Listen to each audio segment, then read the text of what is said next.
This week's Torah portion is Nitzavim. This Torah portion is always read on the Shabbat right before Rosh Hashana, which this year, please God, will be Sunday night, Monday, and Tuesday, Rosh Hashana. So we understand that there's linear time. There's a past, there's a present, and there's a future. However, also in Jewish time, we have an idea that time is also circular, that there's a certain energy that exists at certain times of year that's more manifest at that time of year. And every time we come around to that time of year, we tap into that energy that's there. For instance, Passover is an energy where God took the Jewish people out from Egypt. It's an energy of freedom. And so we piggyback onto that energy. We want to ride the wave of the energy of freedom. We want to free ourselves from the things that block us or that stop us from being our best selves, the things that constrain us. So we use the energy of freedom to free ourselves. And also to obviously to remember the freedom that actually happened when the Jewish people were freed from slavery. Yom Kippur, there's an extra infusion of the energy of forgiveness, that God forgave the Jewish people after the sin of worshiping the golden calf, and God forgave the people. So we want to use the energy of forgiveness to forgive ourselves, for God to forgive us, for us to forgive other people, for other people to forgive us. There's an energy swirling around of greater aspects, energies of forgiveness. Rosh Hashana, what happened on Rosh Hashana? On Rosh Hashana, Adam and Eve were created. It's a day of newness, of creation. So the energy that's there is an energy of creation, and we are able to ride that wave and to be in the energy of creation. What are we creating? We're creating ourselves, and we're creating a relationship with ourselves, with other people, and with God. On that first Rosh Hashana, when Adam and Eve were created, we understand that they were created mostly soul, and they had a little bit of a body. And God said to them, don't eat from the tree of knowledge of good and evil. And as you know, they ate from that tree of knowledge of good and evil, and the world changed, and they hid, and they were ashamed. And God says, where are you? Calls out to them, and they blame each other. Adam blames Eve that she, the woman that you gave me, led me to do this. They don't admit that what they had done wrong. They hide, and they're exiled from the Garden of Eden. So before they ate from the tree of knowledge of good and evil, they were in a very intimate, it says that they were strolling with God in the garden, a very intimate relationship with God, with the divine. And that afterwards, things changed. They were exiled from the garden. And also the soul, which had been more pronounced, went inside and was more hidden by a more physical reality of the body, that the body became more pronounced and the soul went inside. The original creation of Adam and Eve was God gathering the dust of the earth and blowing into Adam and Eve a soul. We are also have a soul inside of a body, and God is constantly blowing that soul into us. For every moment that we're alive, God is infusing and blowing into us a soul that keeps us alive and keeps us animated. And the body, hopefully, is used by the soul to manifest itself, to express itself in the world, to do good things, to run, to do things for other people, to somehow express the soul in good ways in the world. But the soul is who we are. And perhaps on Rosh Hashana, that's something to contemplate, that we are a soul with a body, and that the soul comes from the divine. And I want a relationship with the divine, that I yearn to have the relationship with the divine, that I want the relationship that Adam and Eve had at the Garden of Eden, in the Garden of Eden before they ate from the tree of knowledge of good and evil. So Rosh Hashana is an energy of creation, and it's a day of relationship, closeness to God that we're looking to have. So God, we understand, is both transcendent, runs the world, omnipotent, ruler, sustainer of everything, and God is immanent. God is very present and very in our lives and very in our hearts and very in our souls.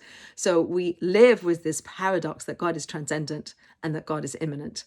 And we also live with the capacity to see ourselves as individuals, that we're separate from other people, that we are our own person, which we are, and we're part of a collective, we're part of a flock. Much of the liturgy speaks about the Jewish people as being a flock, and that each one of us is a sheep. So we're individual sheep, but we're also part of a collective, the flock that is the Jewish people, and we're part of both. So individually, if you took a stick, you could break an individual stick. That's easier to break than if you took a whole bundle of sticks and put them together. They're much harder to break a bundle, but you could break an individual more than you could break a bundle. Similarly, there's something much stronger and much less breakable in the collective, in the flock of the Jewish people than there is in each individual one of us.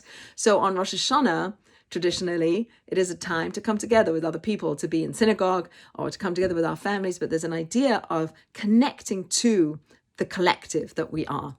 So the paradox of God being transcendent and immanent, and the paradox of us being individuals and also part of a collective. So we live with all of these different paradoxes. God grew into us a soul, continually blowing into us a soul.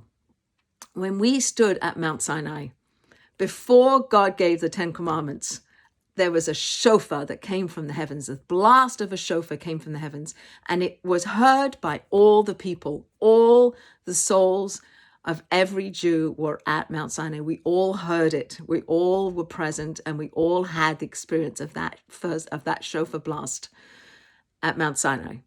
So Rosh Hashanah is a day to remember the shofar. So perhaps we can close our eyes when the shofar is being blown, and we can allow our soul the freedom to remember the shofar that it heard at Mount Sinai. What an imagery that our soul heard that blast at Mount Sinai. When we were all together, we were one people with one heart, all united and all experiencing the revelation and all hearing this shofar blast that came out of the heavens. So perhaps when we hear the shofar this year, we can allow our souls to connect back to that time, to remember that time, to connect us back to that time, to understand who we are. It says in the beginning of this week's Torah portion, Moses is on his deathbed. He's speaking to the people, and he says, you're standing here today, all of you, you're all standing here today, standing. This idea of what it is that we stand for. What do we believe in? What's the foundation? What are we holding on to when life goes awry, or the vicissitudes happen and things aren't the way we want them to be, or we're crashing around and we're not quite sure how to be in the world? What is it that we're holding on to? What are our core beliefs? What do we understand is going to help us get through the bad times and enjoy the good times? So we have a foundational sense of who we are permanently, how we're standing, what it is that we stand for, that we have a soul that is who we are, that soul's connected to God. And on Rosh Hashanah, we create ourselves. Who am I? What do I want to be? What am I looking for? What kind of relationships do I want with myself, with other people, and with God? And when we lay that down on Rosh Hashanah, we're going to use that to then work our way to Yom Kippur. And on Yom Kippur is the day of forgiveness, the day where we completely get washed clean, where we really start again, where we get to have that relationship with God that Adam and Eve had before they ate from the tree of knowledge and good and evil, that every single soul that ever exists had when they were standing at Sinai and listening to that shofar. We can have that too. And I think that's part of the work of Rosh Hashanah, is to understand that God is not just transcendent, but also very immanent, and that we are individuals, but we're also part of a collective. And together we are all responsible for each other, that we're going to be able to have the relationship with God that we want, that God will help us along the way that we want to go. Do we want that relationship to God? Do we want a relationship where we're quote unquote strolling in the garden like Adam and Eve did at the beginning of time? So we can go back to the beginning. We can tap into the divine energy that circles around every year, that we're coming up to Rosh Hashanah, which is the energy of creation. What is it that we're creating? What relationships are we creating? Who am I in the world? What's my relationship with other people, with myself, and with God? What is it that I want for the future? What are my foundational beliefs? What is it that I stand for? And at the end of the Torah portion, Moses says to the people, choose life and choose goodness.